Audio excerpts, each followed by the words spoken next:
ایسا معلوم ہوتا ہے جیسے تمہیں چھوٹے راجن سے زیادہ اس کے مہمان کی جستجو تھی۔ ڈان کی پوری الجھن سمجھ لینے کے بعد میرے لیے جواب دینا آسان ہو گیا۔ میں نے کہا میں تمہارے دوسرے سوال سے اپنا جواب شروع کروں گا۔ لوب بوری میں مارے جانے والے کا نام نارائن پرساد شرما تھا اور وہ بھارت سے آیا تھا۔ یہ باتیں راجن نے بتائی ہیں اور وہ اسی کا مہمان تھا۔ ہم کو ان دونوں پر اعتبار کرنا چاہیے۔ انہیں کسی نے نہیں جھٹلایا، ڈان نے رسانیت سے وضاحت کی۔ ڈان، میں نے تم کو پہلے بتا دیا تھا کہ میں پاکستانی ہوں۔ تم میرا پاسپورٹ دیکھ سکتے ہو کہ میں کبھی بھارت نہیں گیا۔ زندگی میں پہلی بار اپنے ملک سے باہر نکلا ہوں، سیدھا بینکاک آیا ہوں۔ شرما سے میری دشمنی کیسے ہو سکتی؟ میں نے پچھلی رات کو مرنے کے بعد پہلی بار اس کا چہرہ دیکھا۔ دو آدمی جو سرے سے ایک دوسرے کو نہ جانتے ہوں، ان میں دوستی ہو سکتی ہے نہ دشمنی۔ سب سے پہلے چاؤفان نے یہ خیال ظاہر کیا تھا کہ راجن کا مہمان کوئی بھی اہم آدمی لگتا ہے، اسے پکڑ کر ہم راجن کو تمہارے قدموں میں جھکا سکتے ہیں۔ بات میری سمجھ میں آ گئی اور ہم اس کے کھوج میں لگ گئے۔ یہ اس کی بدنصیبی ہے کہ وہ ہمارے ساتھ آنے کے بجائے بھیڑیوں کا لقمہ بن گیا۔ ڈان نے خاموشی سے تکیے کے نیچے سے دونوں پاسپورٹ نکالے۔ ورق الٹ کر اس نے ایک واپس رکھ دیا، دوسرے کو تفصیل سے کئی منٹ تک ٹٹولتا رہا۔ آخر اس نے دوسرا پاسپورٹ بند کرتے ہوئے کہا، یہ ٹھیک ہے کہ تم پہلی بار پاکستان سے نکلے ہو۔ شرما کی طرح چھوٹا راجن بھی بھارتی ہے، تمہاری اس سے کیسے دشمنی ہو گئی؟ شرما اور راجن میں فرق ہے۔ راجن مشہور بدماش ہے، دنیا گھومتا ہے، وہ چوری چھپے پاکستان کے چکر لگاتا رہتا ہے۔ اس نے میرے سینے پر ایسے زخم لگائے۔ 6 بجے سیلرز بار کھل جائے گا۔ اس نے فضا میں دائنا ہاتھ اٹھا کر مجھے خاموش کرتے ہوئے کہا، میرے پاس لمبی کہانیاں سننے کا وقت نہیں ہے، تمہیں یہاں آئے بہت دیر ہو چکی ہے۔ مختصر لفظوں میں بتاؤ کہ دشمنی کہاں سے شروع ہوئی؟ میں کبھی بھارت نہیں گیا۔ پاکستان میں راجن نے میرا گھرانہ تباہ کیا، وہیں سے میں اس کے خون کا پیاسا ہو گیا۔ میں نے دشمنی کی ابتدا کی بجائے دشمنی کی ابتدا کے مقام کا ذکر کر کے اپنی بات ختم کر دی۔ تمہارا اور اس کا جھگڑا پاکستان سے چل رہا ہے۔ ڈان نے خود کلامی کے انداز میں وہ فکرہ کہہ کر ایک لمبے گھونٹ میں اپنا گلاس خالی کر دیا۔ خالی گلاس سائڈ ٹیبل پر رکھنے کے بعد دوبارہ اپنی بات جاری رکھی۔ تم کہتے ہو کہ تمہاری اصل لڑائی چھوٹا راجن سے ہے۔ شرما سے تمہیں کوئی پرخاش نہیں تھی۔ کسی نے تم سے اس بارے میں کچھ اور کہا ہے تو وہ غلط ہے۔ علی ہوش میں ہو؟ وہ بھاری مگر دھیمی آواز میں گرایا، میں کانوں کا کچا نہیں ہوں، اپنے فیصلے خود کرتا ہوں۔ چاؤفان کی رپورٹ سن کر میرے دماغ میں دوسرے سوال آئے تھے۔ میں نے تم کو بلوا لیا، ایک بات صاف ہو گئی، اب دوسری بار آ جاؤ۔ مجھے یوں محسوس ہوا جیسے میرے سر سے بہت بڑا بوجھ ہٹ گیا ہو۔ بات صاف ہونے کا مطلب تھا کہ ڈان نے میری وضاحت کو تسلیم کر لیا تھا۔ اگر راجن نے امریکیوں کے خوف سے سوبراج کے بجائے نارائن پرساد شرما کا فرضی نام نہ لیا ہوتا تو میں اس وقت کسی بھی طرح ڈان کو اپنی طرف سے مطمئن نہیں کر سکتا تھا۔ اس پر یہ راز کھل جاتا کہ میری اصل دشمنی سوبراج سے تھی۔ میں نے اسے بیوقوف بنانے کے لیے راجن سے اپنی دشمنی کی کہانی کڑی تھی۔ سوبراج کو مارتے ہی میں نے خاموشی سے ہوٹل چھوڑ کر بھاگنے کا ارادہ ترک کر لیا تھا۔ اس مرحلے پر صرف شرما کے نام نے مجھے ڈان کے عطاف سے بچا لیا۔ اس کی جگہ سوبراج کا نام سامنے آ گیا ہوتا تو ڈان مشتعل ہو کر اپنے ہاتھوں سے میری گردن اتار لیتا۔ میں نے راجن کی کمزوری کے نتیجے میں ڈان کے سامنے بڑی حد تک اپنی پوزیشن بچا لی تھی۔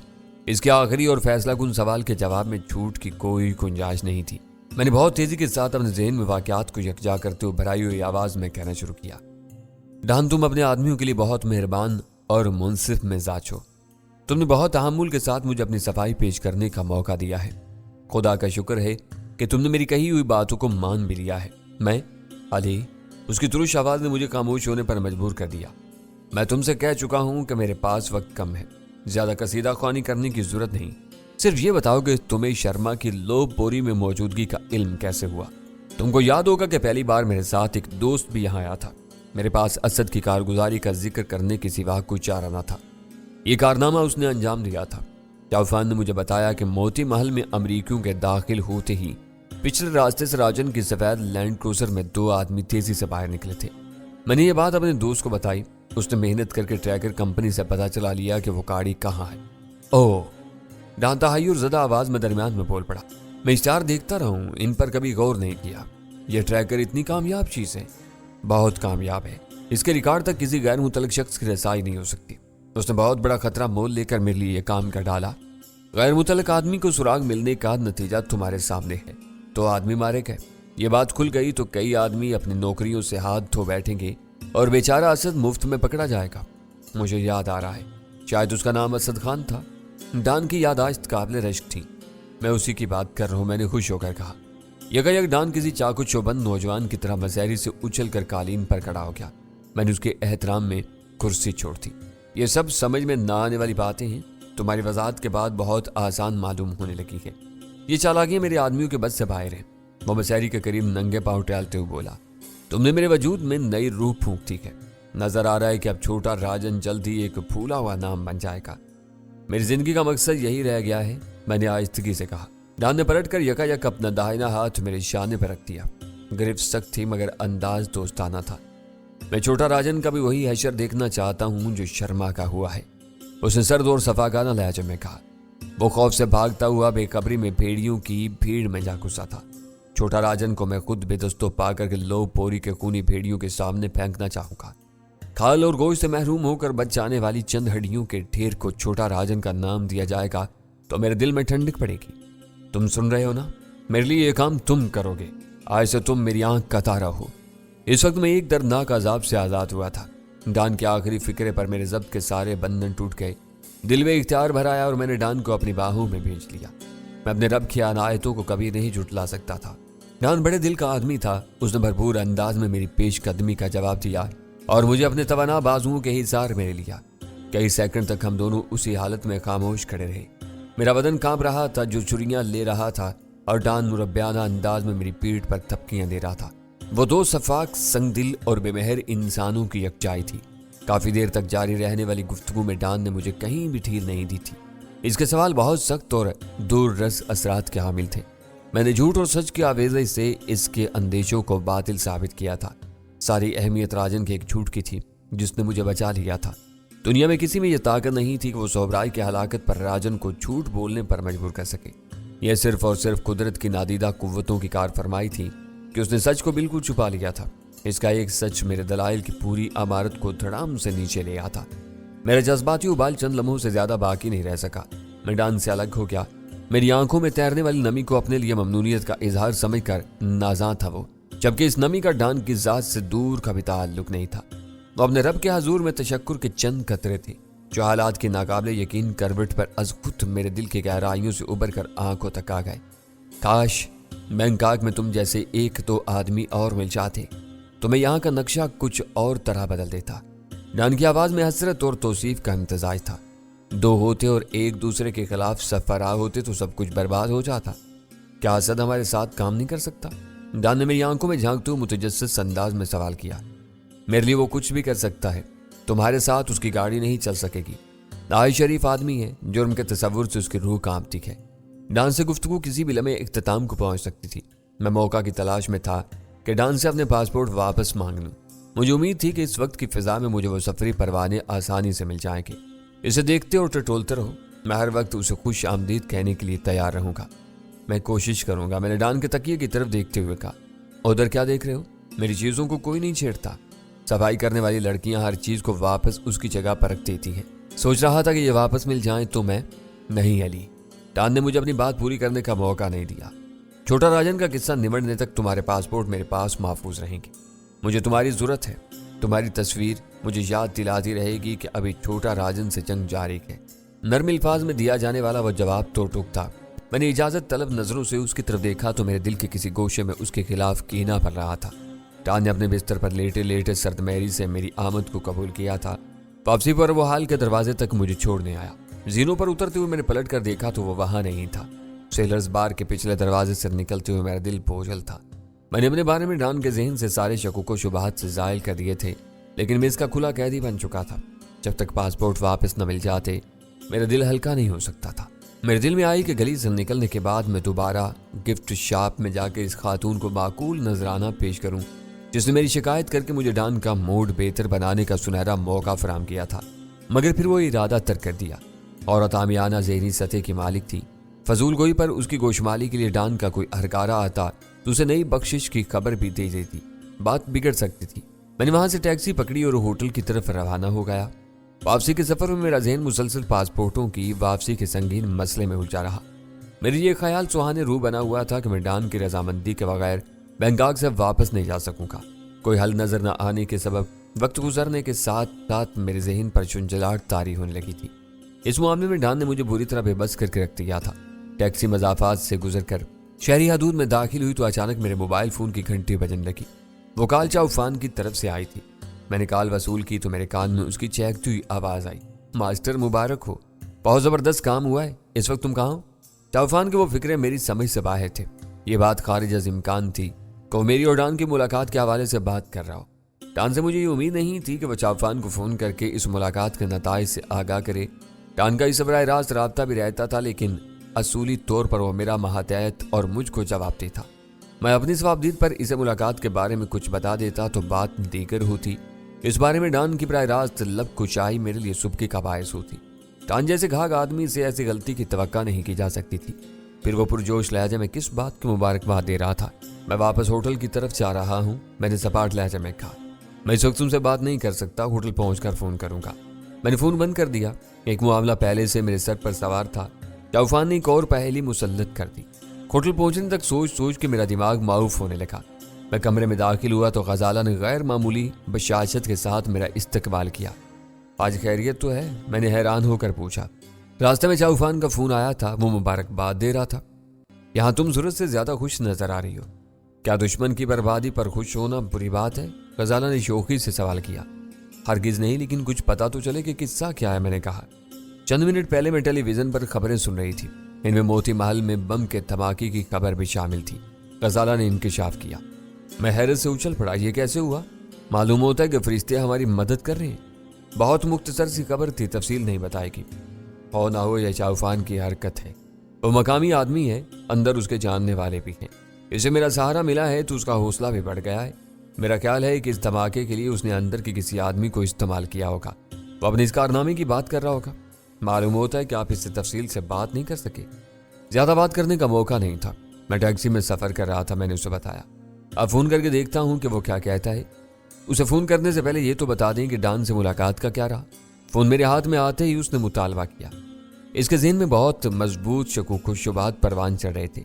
ये समझ लो कि सोबराज का नाम न खुलने की वजह से हम तबाही से बाल बाल बच गए। मुझे दुख इस बात का है कि हमारे पासपोर्ट जब्त कर लिए गए। गजाला के जहन में इस बारे में बहुत से सवालात जन्म ले रहे थे, लेकिन इस वक्त मैंने उसे टाल दिया। मैं फौरी तौर पर चाउफान को टटोलना चाह रहा था। इसे फ़ोन किया तो वो खबीज किसी बदरूह की तरह होटल के लॉबी में बैठा हुआ था। फ़ोन पर मुझसे बात करते हुए वो खुशी से खिला पड़ रहा था। इस इल्म में हो चुका था कि मैं डॉन से मुलाकात करने के बाद होटल की तरफ लौट रहा था। उसने भी इसी समत में दौड़ लगा थी। वो मुझे नीचे से उछलकर अपने साथ ड्राइविंग पर ले जाने का इरादा करके आया था। बदकिस्मती से उसे होटल पहुंचने में कुछ ताखीर हो गई। मैं उसे बचकर इत्मीनान से अपने कमरे तक पहुंच गया। वो मुझसे फ़ोन पर बात करते हुए मोहतात रहता था। मैं भी खुलकर बात न करने की वजह से उलझन महसूस करता था। मैंने उसे होटल से बाहर अपनी गाड़ी में इंतजार करने का मशवरा दिया और माज़रत खाना अंदाज में गजाला को अलविदा कहकर दोबारा बाहर चल दिया। इस वक्त तक साए दराज होने लगे थे, लेकिन बैंकॉक के उफक पर काफ़ी उजाला मौजूद था। मैं नीचे की रौनकों का सरसरी जायजा लेता हुआ होटल से निकला तो चाउफान की काली आकाट पोर्च के सिरे पर फुटपाथ से लगी हुई नजर आ गई। मेरे सवार होते ही चाउफान ने पावर स्टीयरिंग का फायदा उठाते हुए बहुत कम जगह में से अपनी आकाट कितार से बाहर निकाल ली। मास्टर जी चाहता है कि तुम्हारे हाथ चूम लूं। गाड़ी चलते ही उसकी जुबान भी चल पड़ी। तुमने उसके घर पर हाथ डाल दिया है, अब उसके रातों की नींद हराम हो जाएगी। मैं खामोश बैठा रहा। उसकी बातों से जाहिर हो गया था कि राजन के राइशगाह पर होने वाले धमाके में उसका कोई हाथ नहीं था। वो काम किसी तीसरे फरीक का था, लेकिन चाउफान इस वाक़े का जिम्मेदार मुझे समझ रहा था। तुम खामोश क्यों हो? मुझे सख्त शिकायत है कि इस मामले में तुमने मुझ पर भरोसा नहीं किया। मालूम होता है कि 2-4 दिनों में अपना कोई गैंग बना लिया है। क्या मेरा कोई गैंग है न हमदर्द? मैंने बहुत सोच समझ कर उदासी से कहा। तुम लोगों के सिवा सिर्फ एक दोस्त है जो किसी लालच के बगैर मेरे लिए अपनी जान लड़ा रहा है। अब सोच रहा हूँ कि इसे भी रोक दूं। आइटान से मिलकर मुझे सदमा हुआ है। जरूर हुआ होगा। उसने सर हिलाकर मेरी हाँ में हाँ मिलाई। उसके सवाल बहुत तीखे और टेढ़े थे। मुझसे इनका कोई जवाब नहीं बन पड़ा था। सवालात से मुझे रत्ती बराबर परेशानी नहीं हुई। मैंने डॉन को पूरी तरह मुतमईन कर दिया है। फिर तुम किस सदमे की बात कर रहे हो? डॉन ने बहुत बड़ी बेएतमादी का मुजाहरा किया है। दोनों पासपोर्ट उसने अपने पास रख लिए हैं। मैं बहुत सोच समझ कर एक एक लफ्ज मुंह से निकाल रहा था। मुझे अंदाजा था कि चाउफान इस गुफ्तगू की रिपोर्ट डॉन को जरूर देगा। ओह, मैं समझ रहा था कि वो पासपोर्ट देखकर तुम दोनों के पूरे ख्वाहिश जानना चाहता है। वो इनका क्या करेगा? 2-4 रोज में तुम्हें लौटा देगा। तुम इतनी सी बात के लिए आज की तीसरी कामयाबी की खुशी से क्यों मुंह मोड़ रहे हो? तुम्हारी गिनती कुछ कमजोर मालूम होती। मैंने हल्की सी हंसी के साथ कहा। इतनी गिनती आती है, ड्राइवर की मौत, शर्मा का सफाया और मोती महल में बम ब्लास्ट, ये शायद 3 वाकयात ही होते हैं, लेकिन बेफैज है। इनाम दूर की बात है, सजा दी गई है। टान समझ रहा है कि मैं खामोशी से यहाँ से निकल जाऊंगा। ये बात तुमने उसके दिमाग में डाली होगी। मैंने उसे होटल के हिसाब के बारे में बताया था, उसने इकरार किया। वो सबकी सुन लेता है, फैसले खुद करता है। उसने कोई मौका दिया तो मैं तुम्हारे जज्बात उस तक पहुंचा दूंगा। ये तुमसे मेरा पुरखुलूस वादा है। इसे मालूम है कि मैं इसके फैसले से खुश नहीं हूँ। किसी को ना खुश करके ये तवक्का नहीं की जा सकती कि वो हमारे लिए अपनी जान की बाजी लगा देगा। तुम मेरे साथ रहे हो, तुम्हें मालूम है कि हम आग से खेल रहे हैं। जरा सी चूक हुई तो ये आग हमारे दामन चाट जाएगी। मैंने बददिली से कहा, मास्टर तुम यकीन करो कि इस फैसले में मेरा कोई हाथ नहीं है। मैं तुम्हारा अदना गुलाम हूँ। ये जानता हूँ कि तुम्हारी शिकायत किसी हद तक दुरुस्त है। मुझसे जो कुछ बन पड़ा मैं जरूर करूँगा। तुम अपना मूड ठीक कर लो ना। मैं तो आज तुम्हारे साथ मोती महल की बर्बादी का जश्न मनाने आया था। तुम अपने दिल को पासपोर्टों का गम लगाए बैठे हो। क्या बम ज्यादा तबाह कुन साबित हुआ? मैंने अपनी हैरत छुपाते हुए सपाट लहजे में कहा। तफसील नहीं मिल सकी, अभी सिर्फ खबर आई है। ये बात तुम्हें और तुम्हारे दोस्त को मालूम होगी कि वहां फटने वाला बम कितनी जानी और माली तबाही फैला सकता था। इसने लम्हा भर के लिए रुक कर दोबारा अपनी बात जारी रखी। अगर आज वहां की एक ईंट भी टूटी है तो समझ लो कि पूरे मोती महल की तबाही की बुनियाद डाल दी गई है। पिछले धमाकों की तरह ये भी एक अलामती कोशिश थी। इसे अंदाजा हो गया होगा कि अब वो अपने घर में भी महफूज नहीं है। मैंने मोहतात अंदाज में इस वाक़े का क्रेडिट लेने की कोशिश शुरू कर दी। चौफान ने इस धमाके की जिम्मेदारी कबूल करने से इनकार किया तो मैं थोड़ी देर के लिए सोच में पड़ गया कि वो किसकी हरकत हो सकती है। जरा सा गौर करने के बाद मुझे यकीन हो चला कि मोती महल में होने वाली तकरीबी कार्रवाई अमरीकियों की साजिश का नतीजा हो सकती है। वो लोग मोती महल में सोबराज की मौजूदगी की इत्तला की तस्दीक के बाद वहां गए थे। इनके फौजी दस्ते को राजन की रहायशगाह में सोबराज का कोई सुराग न मिलने पर मायूसी हुई होगी। दूसरी तरफ ये इतलात भी थी कि राजन ने मोती महल में अमरीकियों के घुस आने पर अपनी शदीद बरहमी का बरमला इजहार किया था, जो अमरीकियों को यकीनन नागवार गुजरा था। इन दिनों अमरीकियों के सर पर आलमी बालादस्ती का घमंड सवार होना शुरू हो गया था।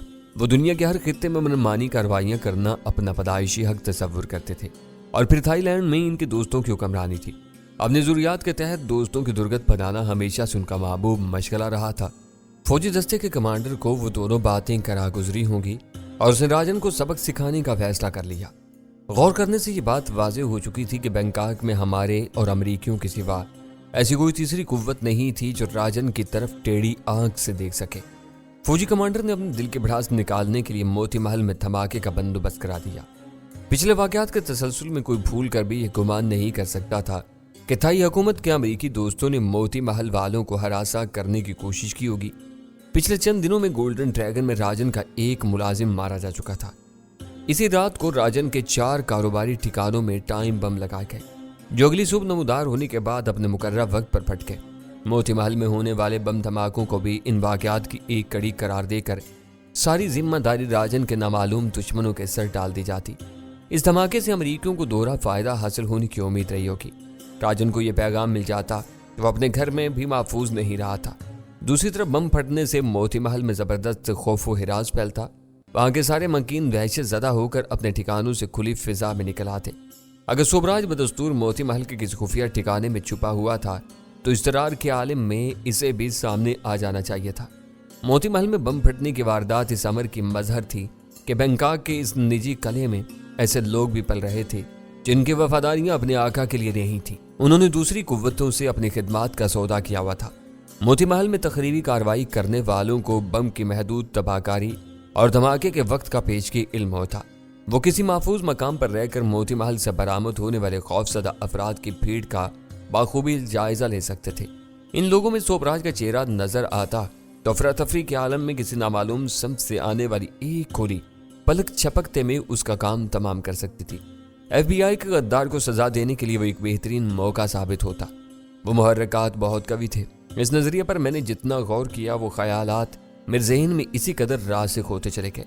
मुतवक्का जानी और माली नुकसानात के पेश नज़र यह जरूरी था कि अमरीकी इस वाक़े की जिम्मेदारी किसी और के सर डालते। गुज़िश्ता वाक़यात ने उन्हें यह मौका फराहम कर दिया था। वैसे भी वो कानून की अमलदारी के लिए एक खुला चैलेंज था। अमरीकी किसी सूरत में मोती महल पर नाजल होने वाली तबाही की जिम्मेदारी कबूल नहीं कर सकते थे। अमरीकियों की नागुज़ीर मजबूरियों की वजह से ताज़ा तरीन दहशतगर्दी की कहानी में ज़बरदस्त खला बाकी रह गया था। चौफान ने इस खला में मेरा नाम डालकर अपनी दानिश में कहानी मुकम्मल कर ली थी। मुझे हाथ पैर हिलाए बगैर एक इंतहाई अहम वाक़े का क्रेडिट मिल रहा था। راجن سے اپنی پرخواہش کی وجہ سے ڈان کے لیے وہ واقعہ بہت زیادہ اہم ثابت ہوتا۔ اسے یہ بتایا جاتا کہ میں نے چاؤفان یا اس کے کسی آدمی کی مدد کے بغیر وہ کارنامہ سر انجام دیا تھا تو ڈان کی نظروں میں میری قدر و منزلت میں بہت زیادہ اضافہ ہو سکتا تھا۔ ایک امکان یہ بھی نظر آ رہا تھا کہ شاید ڈان خوش ہو کر دونوں پاسپورٹ مجھے واپس لوٹانے پر آمادہ ہو جاتا۔ معلوم ہوتا ہے کہ اس دھماکے کے لیے تم نے وہ ٹائم بم استعمال کیا ہے جو تمہارے پاس فاضل پڑا ہوا تھا۔ چاؤفان بہت زیادہ متجسس اور پرجوش لہجے میں کہہ رہا تھا۔ وہ بہت زیادہ طاقتور نہیں تھا۔ تمہاری وہ امانت اس وقت بھی میرے کمرے میں محفوظ ہے، میں نے اس کی بات کاٹ کر کہا۔